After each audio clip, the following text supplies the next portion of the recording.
Luto na yung ating bibingka. Ayan.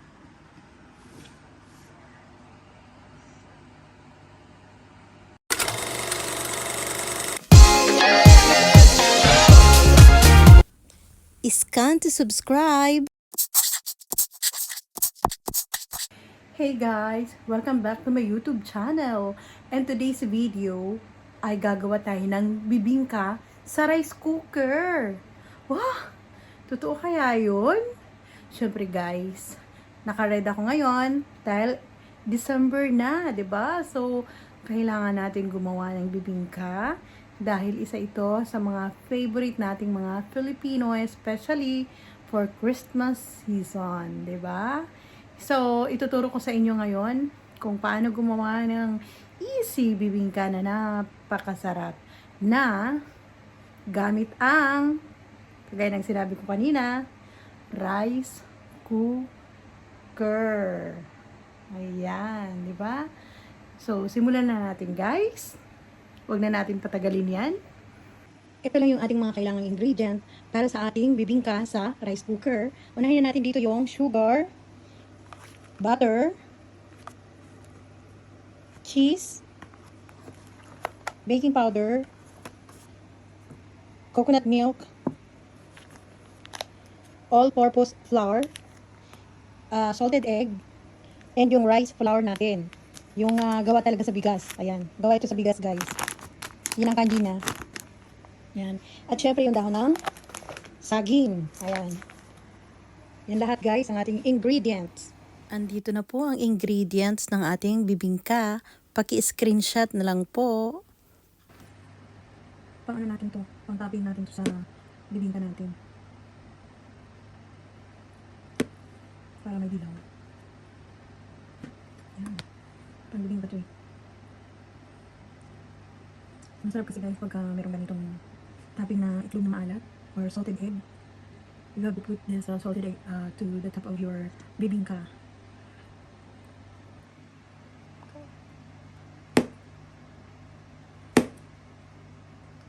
So, marami siya guys kasi medyo malaki yung gagawin ko. Baka dalawa yung gagawin ko na malalaki. Kaya ipakita mo Tijin kung gaano kadami yung ating salted egg. Pang topping natin mamaya yan. So, yan guys. Dahan-dahan lang para hindi makalas. Para maganda tingnan. So guys, yung nabili ko na butter ay cubes. So, ayan no, isa-isa ko pa yung tinatanggal. Wala akong nabiling buo eh. Then, ito yun siya. Ganito yung nihongo ng butter. Bata. Ayan. So, kailangan natin itong lusawin. Lusawin natin siya. Sa apoy. Ayan. So, guys, ayan na. Nalusaw na yung ating butter.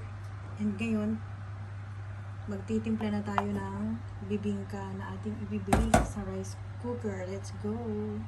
I-focus muna dyan. So, unahin natin itong rice flour. Gawa mismo talaga ito sa bigas. Ayan. Ayan. Kailangan marami nito compare sa all-purpose flour. Ayan. Damihan na natin, no? Ayan. And syempre, lagyan natin itong all-purpose flour naman. Ayan. Tansyahan na lang, guys. Pag magaling naman kayo magluto, kaya nyo tansyahin yan eh. Dagdagan po ko pa ba, baby? Hindi ako ba magtansya ma? Sige, damihan natin ng kaunting bigas.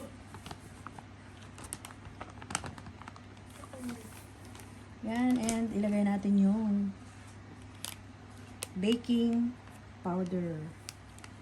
Yan. Madami, mas masarap. Ayan. Pampaan yun, di ba? Pampaalsa. Tapos, syempre, ilagay na natin ang coconut milk.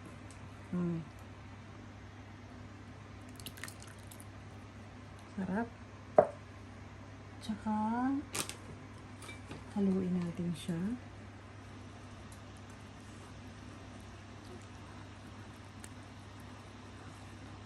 Lagyan natin ng water.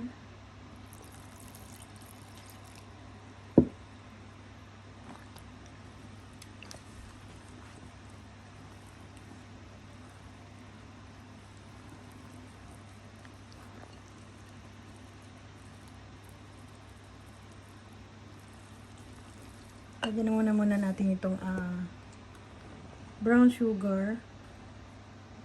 Pwede rin white sugar. Yung refined. Siyempre kailangan malasahan yung, wag naman masyadong matamis. Malasahan naman yung tamis. Kasi marami to eh. 2 salang to. Lagyan natin ng tubig. Ganito yung texture ng inyong bibingka para masarap talaga siya. At syempre, kung wala kayong grated na cheese, pwede naman yung ganitong cheese. Ganito guys. Then, ang gagawin ninyo, gagawin nyo na lang siyang, gugunting-guntingin nyo na lang siya ng maliliit para na rin siyang grated cheese. Yan. Importante na mayroong ganito ang bibingka natin para masarap at special ang lasa.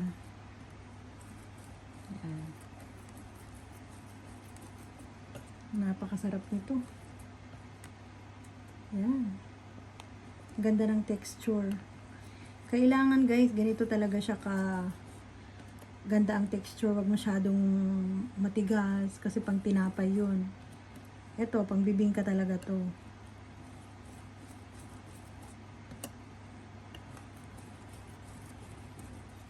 Kailangan wag niyong kalimutan ilagay ang inyong melted na butter.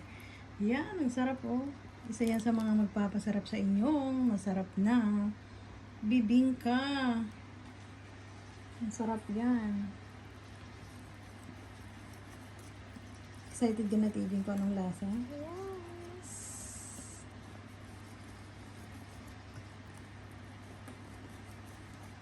So, ready na ito para isalang sa rice cooker. Guys, dito sa loob ng rice cooker ang ating dahon ng saging. Ganito lang yung ito yung loob, ito yung labas.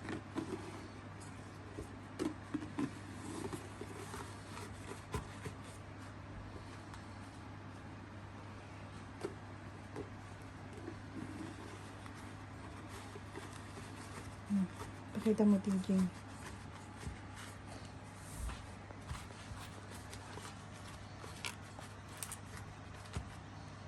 Meron pang maliit dito.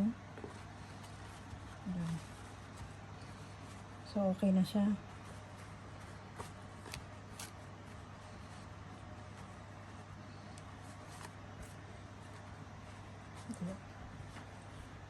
Mga ganyan na na.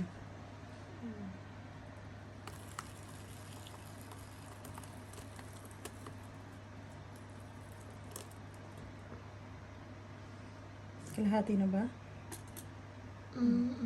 May kalahati na ba o konti pa? Konti pa. So, mag-i-expand pa kasi yan. Mamaya lalaki pa yan lalo. Itong kalahati guys, mamaya na to pangalawang salang to para 2 bibingka yung mga gawa natin. Okay na? Yan. Salang na natin.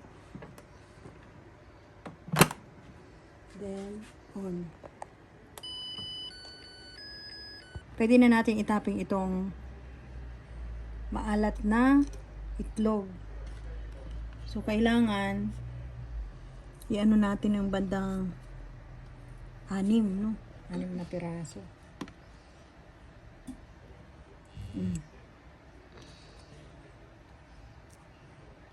Yan. Tapos dito sa gitna. 2 siguro, no? Ayan. Yan. Tapos honestly guys, i-off nyo ulit. And pangatlong ano na to, round. Yan. Honestly guys, ito katotohanan lang to ha. Matagal siya maluto sa rice cooker ng Japan. Siguro sa rice cooker ng Philippines, siguro maluluto talaga siya ng mabilisan. Kaya nag-decide ako na ilipat ito sa maliit na kaserola. Ayan o, malapit na siya maluto. Di ba? Kailangan nga lang ang apoy ay hindi gaanong malakas. Kailangan mahina lang, lutuin nyo lang siya sa mahinang apoy. Ayan o, malapit na siya maluto. Yung ating bibingka. Tingnan natin guys kung luto na. Malalaman natin yung kung luto na. Kung may didikit dito, pag tinusok natin yan, may dumidikit pa siya ng kaunti. So, maya-maya pa. Guys, dalawa yung niluto kong bibingka. Yung isang inahon ko mula dun sa rice cooker, ito yon. Yan. Then, ito naman yung isa. Dalawa yan. Yan o. Sabay na silang maluluto. Mas mabilis pala sa kaldero o kaya sa kaserola kumpara sa rice cooker. For me ha, mas the best. Yan. Pakitikim nga ba kung masarap yung bibingka na.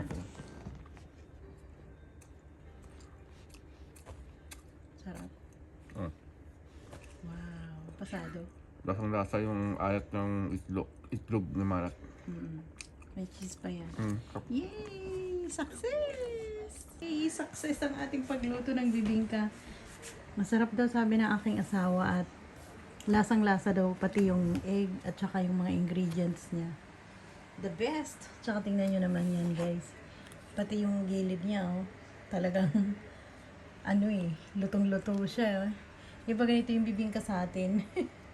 Wow. Dito ko kinuha yung portion na pinatikim ko sa asawa ko. The best. I love it. Please follow me on Instagram, TikTok, and Facebook. If you are new in this channel, please don't forget to subscribe so that you are updated to our next videos. To those who wish to get a shout out from our video, please comment down below.